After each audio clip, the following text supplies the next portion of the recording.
All right, welcome back. This is Brittany Fleming, and today we're going to talk about teaching copyright to students. I'm going to give you some copyright resources to use with both teachers and students. We're going to review assignment 3, and then we're going to go over the rest of our textbook by Carol Simpson, chapters 9 through 18. All right, starting out, these are just examples of ways to actually tie in copyright instruction. I really believe in not teaching everything in isolation. I know there are times when we have to teach things in isolation, but for big topics like copyright that sometimes can be really confusing for students, it is a great idea to teach them in collaboration with other things to really embed them with other topics that you're already teaching in your curriculum. And so here are some just real good, authentic ways for you to tie in copyright instructions. Some examples are podcast or video book trailers, documentaries about a topic, newsletters, just any kind of different ways that you're publishing to a public audience. Those are great times to tie in copyright instruction. One of a colleague of mine, we both do a lot of work for copyright and creativity. She's out of Missouri. She compiled this list, and she's given me permission to use this. But she's compiled a whole bunch of examples of ways, not a whole bunch, I guess, but some good specific ways for you to tie in copyright instructions. This one here. And it is a hyperlink, so when I share the slides with you, you can click on it. But this is just an elementary version of a way to embed different skills. And I'll switch over so you can see. So this is what it looks like. She's created this entire slideshow. Notice she's got her information down here at the bottom. But what she did was she's, like I said, she's out of Missouri. She said this was a Missouri State Book Award book from a few years ago. And notice that this is a copyright and creativity video.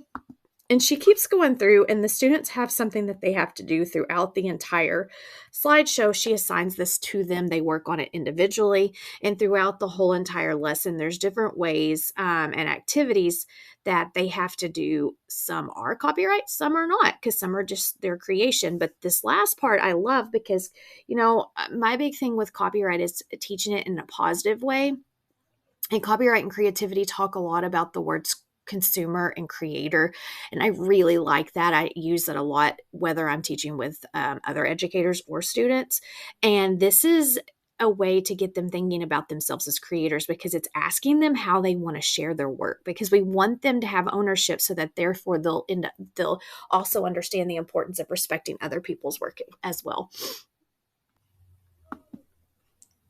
All right, this next example is just a middle school version. She said, at first, these right here are just different examples, like the bento box that you saw in the elementary, collages, design, different book covers. But this graphic design challenge here, and again, it's hyperlinked, is a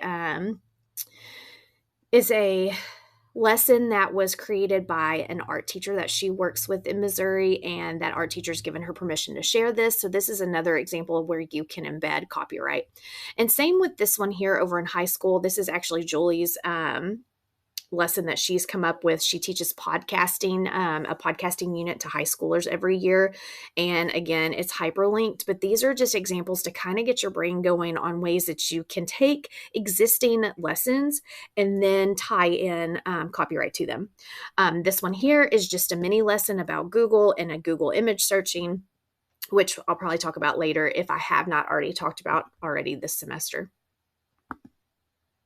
All right, this is an example of ways or things that you can make for teachers. Now, I've provided this for you. They're all hyperlinked, but some of the things that I do as a library media specialist, and I know not everyone in here is in the library program, but technology specialists may be tasked with this as well.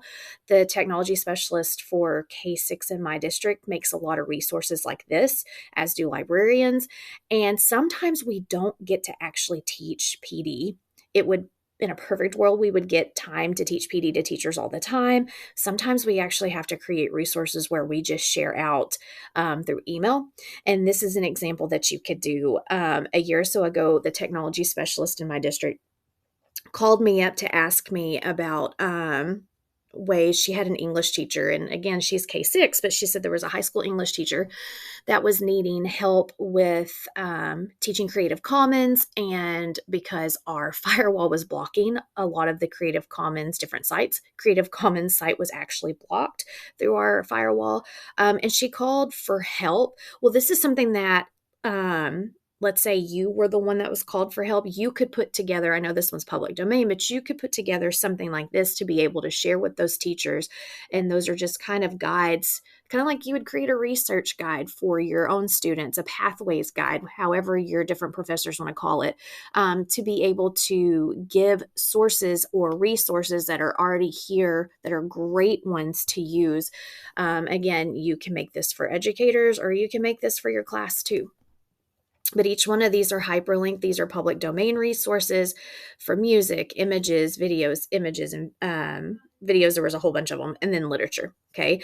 This is not all of them, but this is just a few. So when you make these things for different educators or you make these things for students, you're not trying to overload them with a whole bunch of resources. You're just giving them good ones to get them started. All right, this website here, EduBlogger, and you can visit it down here, but this is a plethora of all kinds of resources when it comes to copyright and intellectual properties or digital citizenship information. This one is one for Creative Commons. Now, when I teach Creative Commons, I don't really give the license to my students because they're third and fourth graders. That's too complicated for them. I at least want them to know that there is something like Creative Commons out there to get their brains going. But when you really start digging deeper into Creative Commons and you have them look at the different license, sometimes things ask you for attribution. Now, attribution could be simple, just giving the name of whatever the site or the author. However, sometimes you might want to get a little bit more in depth. And I know we're not always going to teach APA style or MLA style to our middle school students or elementary students, but this is a good way that you could start teaching attribution by giving these things, that acronym TASL, title, author, the source, link if possible, and what the Creative Commons license is. So this is just another way to get your students started. Okay, this is about read alouds. So let's talk about read alouds for a second. This is something that may not be as big of an ordeal right now, but during COVID, this was a huge issue when it came to copyright with educators, and maybe more for elementary or middle school more than upper junior high, secondary level. But it is still something to think about. It's something that I still try to talk to teachers about because there's so many teachers that use read alouds through YouTube. And that is what I'm talking about. I'm talking about digital read alouds, not read alouds that you actually do in your classroom, because we all know that is perfectly fine. This is all to do with digitally reading aloud through Zoom, reading aloud, recording on YouTube. So let's look at this first one. This first one is publishers of children's books on YouTube. Now, when I used to do this, I used to really talk about give different scenarios because, again, I want you to understand when I'm talking about read alouds here, I'm talking about if I go onto YouTube and I Google,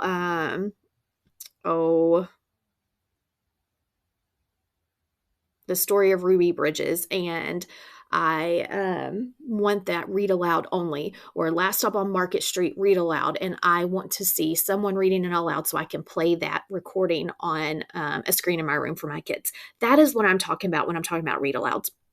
So this first hyperlink that I have for you is publishers of children's books on YouTube. My biggest thing with copyright is, because sometimes copyright laws make things hard for us, right? Because again, I've told you about the misconception in education is that as long as I'm teaching it in my classroom, everything goes. And we know that's not the case. That actually goes for things that are online, right? And I've said before that once we start adding stuff online, it actually makes it even harder for us to comply with copyright laws. And this is one case that's true. And I really, really like to stress in my classes or with the teachers I teach with that we want to be role models. If we have to teach copyright to our students, then we should be following copyright laws as well. Sometimes people don't really like to hear that. But if we're asking our students to do something, we need to show them that we're willing to do it as well. So, with all that said, I know sometimes we have to watch books on YouTube because maybe we couldn't get the book or it's out of print or something like that. And in truth, if I go to YouTube and I Google something like Last Stop on Market Street, read aloud on YouTube, and I find all kinds of different channels, me personally, I'm not breaking copyright laws by watching them. However, if I choose one that I know did not ask permission first or does not have the rights to be able to do that, I myself, am I ethically doing what's right? And that's where being a good role model comes in. So my thing to you is try to find channels that are publisher approved. And there's a ton of them. There are some great channels on YouTube that have full permission from publishers and authors. So this top link is one of them. It is curated by a librarian. He's called the Book Wrangler. If you don't follow him, he's got great resources. He's got a list of publisher approved YouTube read alouds. These channels are listed. Most of them are actual book publisher channels. They've been approved by the channels, and they are great. The next one is 100 plus free read alouds. This one was created by the Indianapolis Public Library. They've created a list of 100 different children's book read alouds online. Most of these links are going to take you straight to YouTube. Some of them don't. Some of them take you to websites that were created just for read alouds. All the links are publisher approved. These links tend to overlap with ones from that resource that I just listed previously. They're just presented in a different format. So I'll show you real quickly. So if I go to this one, it's just a PDF, and these are the different channels. Okay, notice there's HarperCollins. Storyline Online is a great website. It is the SAG Foundation. It's actually got actors and actresses that read these books, and it's just a fantastic resource. But again, they all have permission. Brightly Storytime is another one that is a phenomenal website just created for storytelling. But all of these, and they're hyperlinked. But if I go back to this one, it's going to have the same books that is listed on that PDF I just showed you, but it does it in a different way. It has the book covers. So all you have to do is click on the book covers. Some of them, like this one, if you click on Astronaut Annie, it's actually an astronaut reading in space. Those are really fun too. And I like to use those when I create virtual libraries for my classes and like first grade studies astronomy. And I like to add those read alouds with astronauts because how cool is that? Kids getting to see astronauts actually reading from space. So all of these are ones that are publisher approved. You have permission to use these, or whoever videoed these had permission to do that and to share it with the public.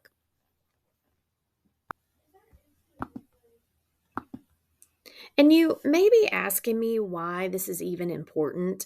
And I want you to think back to the fair use four-factor test. If me as an educator, let's say I teach fourth grade, that's what I used to teach, and I've decided I want to create a channel for educators because I know teachers do not make a lot of money and we don't have enough money to buy every book that we need. So I create a channel. It's free for anyone to use, and I record myself reading books. I upload it to YouTube, and I open it to everybody. If I look at that four-factor test, my purpose is not for my classroom. My purpose is actually to help other teachers not spend money. And then if I look at the effect on the market, I am actually keeping those publishers and authors from making money because I'm sharing their books freely. And then if I throw in the fact that my YouTube channel has ads and I make money, now I'm really infringing on rights. So that is why I say really look for publisher approved sites, because as a teacher role model, you're choosing ones that are doing it correctly. These next two that I have on here, the American Association of Resources, and this EdSurge article. These are both articles. Well, let me slow down. Let me go back. The American Bookseller Association Resources is really just an updated guidelines of various publishers. I probably need to update this. I haven't checked it in about a month, but I think all of these, because publishers during the COVID times were allowing teachers and librarians to record without asking permission. And I think the last permission was December of 2023. So I kind of need to look at that and look at taking that one off. But it's still something to look at, and it's interesting to look at the different permissions. And it's actually probably something good that you should do, because a lot of people don't understand how these permissions work. And so if you go on there and you look at all of the requirements to be able to have permission, it's really interesting. And then the last one, the Can Teachers Read Books Out Loud? It is a article, and it's a really good article. The title of it's a little deceiving. It alludes that all online reading is okay, but that's actually not the case. When it gets into the article, it gives examples of times that reading aloud online fit under fair use. A good example is beginning class sessions with a chapter book from a novel. And again, this is really going back to that COVID time when we were doing a lot of virtual classes. But they also give examples of how not to do it that won't fit under fair use. And again, it's like the example I just gave you, establishing a free YouTube channel, hosting numerous picture books that's not tied to your classroom without permission. Again, this a lot goes to without permission. So I just want to reiterate that this slide here was massively important during COVID and virtual learning time. It is not as important now, but it's something for you to be aware of, because again, we most of the time as instructional specialists or library media specialists are the ones that are having to know the most about copyright. So you need to be aware about this issue as well. Okay, we've talked about copyright and creativity, but I want to take a moment to actually show you some of the things on here. I know you've played around with it, but I really want to make sure you understand what all it is and what all the different things mean. So I'm going to come to this website. You guys have all already registered.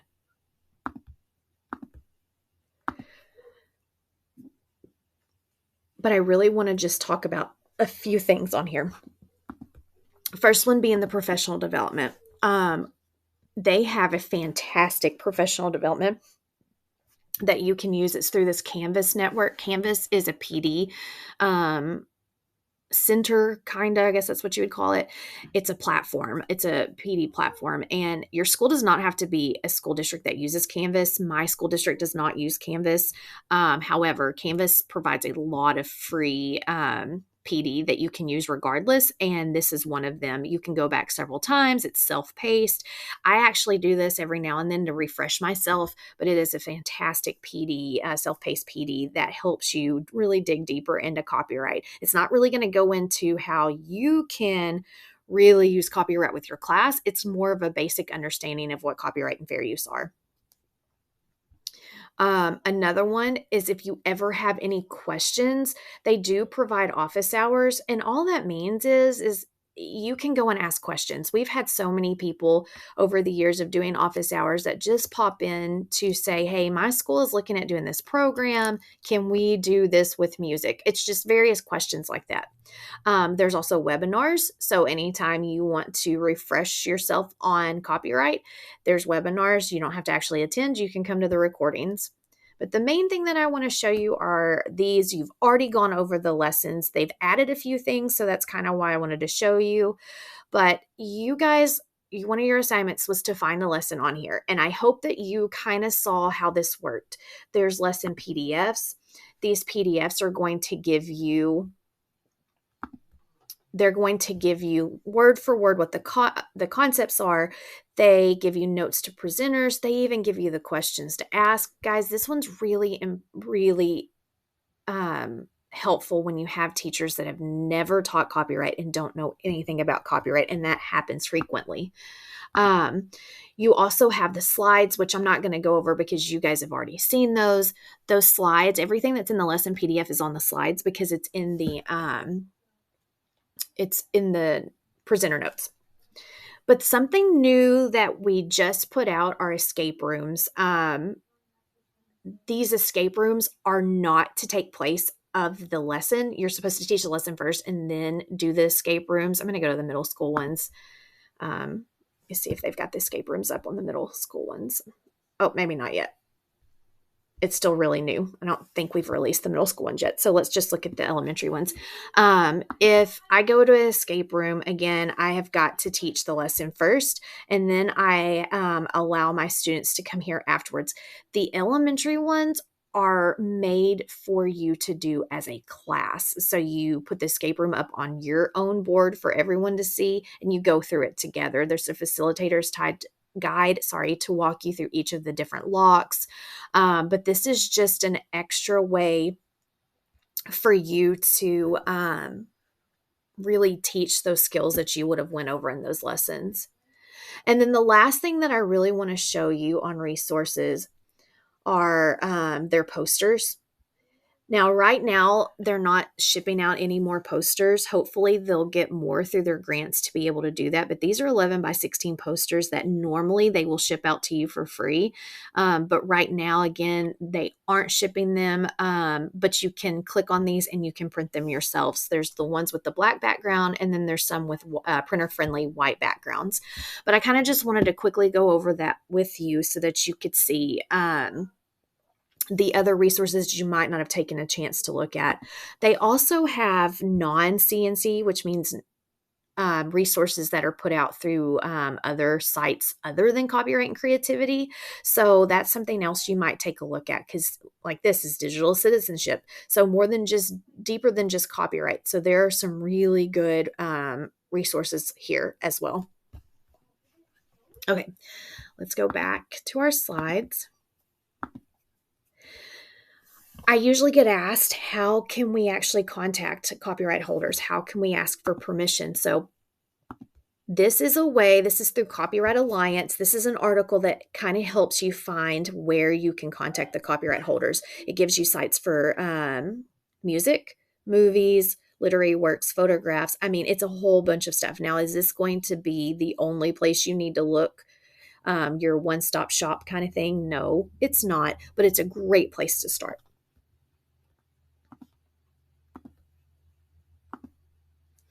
I got asked a few years ago after doing a professional development if I actually had a PDF resource that it was a one-pager that I could share, that other librarians and technology specialists could share with their educators. At the time, I didn't, so I created one. You are welcome to use this as well.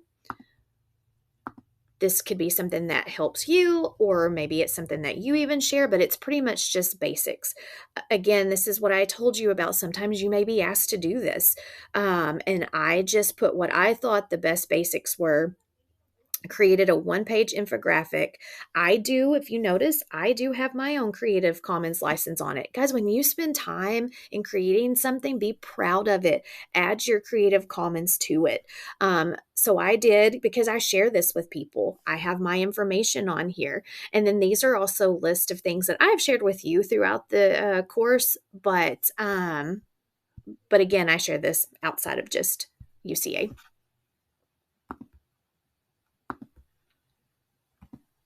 Okay, let's talk about our next assignment. We are going to have the copyright lawyer for Copyright and Creativity, the website that I just shared with you. We're going to have David come, and he's going to talk to our class. And how this normally works is you have to turn in at least two questions that you have for a former copyright lawyer. He is still a practicing lawyer, but he has worked throughout his career on various different organizations with copyright. He has also helped I Keep Safe, and that's with Copyright Creativity. That's with Common Sense Media. He's worked on all of those with coming up with curriculum and making sure that everything from a law standpoint is the way it needs to be. But he's going to come speak to our class. So your assignment is a very simple assignment. You have to turn in on Blackboard just at least two questions that you would like to ask him. And then I actually send all those questions to him, and he will answer as many as he can when we meet. Remember, we meet via Zoom March 5th. So it's an actual synchronous class. We're going to be together. You will also have an assignment after he speaks. It's an exit ticket that is for a grade. So if this is a class that you're going to miss, you have to talk to me ahead of time, because you're not going to be able to make up that exit ticket if you have not spoken to me ahead of time to kind of give me a heads up. I know things happen. Trust me, I've had parent teacher conference dates change in the middle of when I've already scheduled a class, and I've had to change class before. So I do know things happen, and I have something already in place for you to be able to make up this class if you miss it. But you have to share that with me ahead of time. Okay, so now I'm moving away from resources and things that I have for you and tips and tricks to let's finish out the textbook. I know this textbook is kind of a beast. It's big, it is overwhelming. However, my absolute favorite thing about the textbook is all of the sidebars, all of the questions that she answers and examples that she gives you just makes that textbook so worthwhile. But the last chapters are ones that I don't want to dig in deep, but I want to talk about. So that's what we're going to do right now. We're going to end the rest of the class talking about those last few chapters. Okay, so chapter 9 is the distance learning. And again, this was really big, of course, during COVID. But what I want you to understand is there is something called the Teach Act. So if you ever hear of the Teach Act, a lot of people were talking about the Teach Act during COVID. They thought the Teach Act covered them with everything, and it actually didn't. The Teach Act allows teachers at a nonprofit accredited school to perform, that's playing a song, video, reading aloud from a book, those kind of things, or display copyrighted works in online teaching in ways that you would a face-to-face class. But the thing about the Teach Act is it was made before all of the COVID virtual learning. So there were a lot of requirements that you had to do to be able to use the Teach Act. And if you didn't do those requirements, the Teach Act didn't cover you. And some of those things were like your school had to have a policy set in place. Your school had to train all your teachers. You had to have a learning management system. There were a lot of things that had to be in place for you to be able to use the Teach Act. Here's what some of the requirements look like. I've added some websites for you down below. But again, if you didn't do these things on this screen, you couldn't claim the Teach Act when you were doing your virtual learning. Okay, this is the biggest thing that I really like to stress when we talk about virtual learning is that just because you do something in your face-to-face classroom does not mean you can do it virtual in your virtual classroom. Okay. All right. Chapter 10. And some of these chapters I'm going to go through really fast, and this is one of them. Chapter 10, I'm not really going to talk a lot about, but what I've done for you instead is compiled a list of resources. These are resources that she being the author, had in the chapter. These are some really good resources. So click on them. I have direct links for you, even have YouTube terms of service. These are all things that you may eventually need. We're going to skip this. Okay, chapter 12, school library exemptions.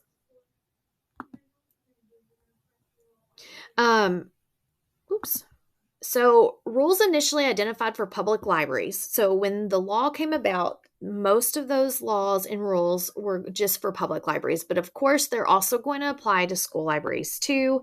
Some of those exceptions are copying for preservation, copying for interlibrary loan, copying at the request of patrons for their personal use.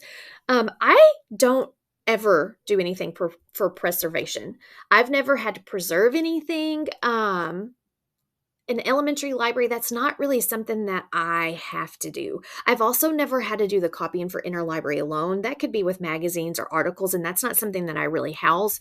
We have interlibrary loan. We share them amongst our numerous schools in our district, but I don't actually make copies, so I don't ever use these exceptions because those two are not something I do. Copying for request of patrons for personal use. Again, I'm also elementary. We do not have a copy machine in our library. However, this is something that high school and college will have to look at. I know colleges, you've probably noticed it even at UCA, if you've gone to Torrance Library, they will have usually they'll have some kind of document above the copy machine that explains that they are not they are not liable for your copyright infringements. They're not going to help you make those copies. They have to have a copy machine there for you, but again, they're not, they're not going to do those things and be liable for something that you do. Um, Again, sending physical copies to another school is for interlibrary loan is okay. We're systems, we share. That's perfectly fine. Okay, chapter 14, copyright misconceptions. And again, we've talked about some of these already, but let's just review again. Copyright versus contract. Your contract is your obligation. A promise has been exchanged for a different promise. You've signed an agreement. But your copyright is a statute, meaning it's a law. Simpson explains it by my way or the highway kind of thing. Another review is plagiarism versus copyright. Again, remember, plagiarism is to protect that academic integrity, while copyright is wanting to further the creation of new creative works. Plagiarism is is citing your sources, whereas copyright is asking permission. Plagiarism has more academic, and then copyright is you making sure that authors and creators are getting paid. Okay, I'm going to skip these next few slides. These are from an older lesson when we used to meet in this class synchronously, and I've already kind of gone over this in a different one. So I'm going to skip these next few slides, and let's go to permissions. The biggest thing to understand, and Carol Simpson says it multiple times throughout the book, is if you are uncertain if you have passed that fair use test, please ask permission. Better safe than sorry. This chapter goes into the shrink wrap license. And that is where the user must read the provisions through the shrink wrap. Now, I've never had to deal with this in my career, but that doesn't mean other libraries won't. Once you break that seal, you are bound by the contract. So you need to make sure you've really paid attention to what those provisions say. Some of the constrictions could be really extreme. Another one that it may not so much be the shrink wrap license, but something that you have probably seen in some form or fashion, even on movies, is that home use only. There's some stickers that are not binding on schools. So the purpose is to show the copy does not come with a public performance. So if you have a movie that you have purchased and somewhere it has a sticker that says home use only, you can't show it unless you have purchased that public performance rights, those license. And again, this is talking about things that are not when we're talking about tying to the curriculum. Okay, make sure you remember that that's different. If we are directly tied to our curriculum, we're covered under fair use. However, the shrink wrap license part may override that, so you might want to pay attention to that too. Okay, permission considerations. If you have passed the fair use test, you don't have to ask permission. However, if you've gone through that fair use test and it's not covered, then you have to ask permission. You can check the back of the title page to find the copyright holder. That is not always going to be easy. Sometimes you've got to look even deeper than that, especially if the book is older. If holder is publisher, you can locate the address in these different sources: books in print, the literary marketplace, or just in the directory of different publishing industries. And then again, if the holder is an individual, the publisher may or may not be able to broker the permission, and vice versa with the author. Sometimes the author can't even make it talk to you about permissions when it comes to copyright, because if the publisher owns it all, then the author can't really help you. Here's some tips, and this is a huge tip. Make your request far enough in advance that the copyright holder has enough time to respond. Let me tell you, it could take weeks to months. It can take a while. Please be specific in your request. Especially if we're talking books, a lot of publishers will tell you exactly what you need to have in your request. Sometimes there can be a fee they can charge you. It can be difficult to track down that copyright holder. The Library of Congress Copyright Office can help. But the biggest thing I need you to remember is if you pass the fair use test, you don't have to ask permission. That's where I think a lot of people get most confused, is they don't understand that if you are totally covered under fair use. You don't have to worry about permission. Permission's only when you are not covered under fair use. All right, student work. And we've talked about this just a little bit. Your students do own copyright on their own work. You have to have their permission before you publish it. If you reproduce it for a workshop or competition, if you display it in a gallery, in a mall, in a website. I like to talk to my students about this sometimes because our PTO used to do this thing in collaboration with our art teacher where they would decorate a pizza box, and then their parents would order the pizza and their pizza would come in the box that they decorated. And I've had kids before say things like, "Oh, no one asked my permission." And so we had a discussion about that.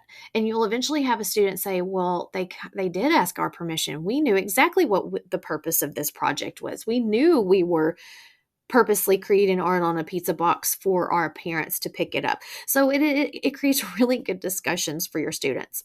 If your student is a minor, you do need to have their parents' permission. Displaying work in your classroom is totally different. You don't have to have permission for that.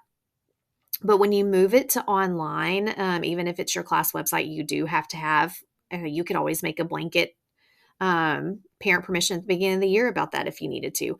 Also, technically, if you're going to retain a student's work for exemplar text or however you use example pieces, you technically need permission for that too, even if you're not using the student's name on the work. Okay, chapter 16 and 17 is managing and responding. Remember, the school librarian could be the only individual to have training in copyright, and sometimes that makes our lives difficult. But the biggest thing that I need you to understand is you are not the copyright police. Your administrator is actually the best person to enforce copyright because think about it, your administrator is your boss. Even though you're trained and more than likely your administrator isn't, you're there to give your administrator some advice, but ultimately your administrator is the one that's going to have to enforce things. You can always, to cover yourself, just document things. I've talked about the the instructional specialist the technology instructional specialist at my district before. Her and I have discussed things with copyright before, and we both just document it, and we make we give our opinions, we document what we've done. That way we're covered ourselves too, to be able to say, no, we did tell them that probably wasn't the best idea to do. And that's about as much as you can do because you are not the copyright police. Encourage and provide knowledge, but you don't want to alienate your staff because remember, you're also trying to run a library program. You want them to use your library. I always get asked, whether it's with adults or students, about different legal issues. So how do you actually get in trouble? Because so many people feel like schools never get in trouble with copyright, but that's not true. So here's how it kind of works. First, you're going to get a cease and desist letter, more than likely. It's going to come from an attorney. That attorney is going to completely understand your infringement way better than probably you have. They've done lots of research. You're going to want, if you ever get a cease and desist letter, you're going to want to notify your district. And your district probably has a lawyer. You're going to want to notify your administrator. All those people need to be notified. You need to locate what you're being accused of infringing. You need to make sure you've located that and who was using it. Make sure you don't delete anything that happened in the Houston Houston school district issue. They try to delete things, but of course they could get it. Then if that cease and desist letter doesn't work, you could have a formal lawsuit. If you have a formal lawsuit, again, first thing you need to do is notify your district legal counsel. You're going to collect everything that you did for your cease and desist. You don't want to make any statements. And again, don't delete anything. Okay, copyright and administrators. So again, you aren't the copyright police, but you can give advice to your administrator. So here's your tips for your administrator. You yourself be a copyright role model and ask your administrator to be. Be aware of what's being done in your building. Know the curriculum. That actually helps. I know we have our own standards, but knowing the actual school's curriculum helps you as well, whether that's literacy, math, science, social studies, whatever it is, that helps. Does your staff have web pages, social media pages?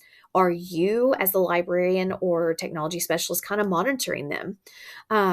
Help teachers find creative ways to reward students without using movies, especially if you don't have a license for that. Enlist various teachers to be aware of copyright and what is happening in the building. Purchase performance license for your building that will cover you on those movies. But something else that I have found that works is I don't always get a chance to talk to my teachers or any of the staff about copyright. So at the very beginning of the year, I put together a library packet, and I always put copyright information on there. I also make those packets digital so that way I can email them out too. And I really focus on new teachers. I know that not every teacher is going to open my library packet, but I purposely put library passes and things in there in that packet in hopes that they will go through it. And then, of course, I've got my page that has all the information that I've used throughout these slides. And as always, if you have any questions, please message me. I try to get back to you as soon as possible. And remember, our next class is May 5th. We will meet in person. And if you can't be there, please let me know ahead of time.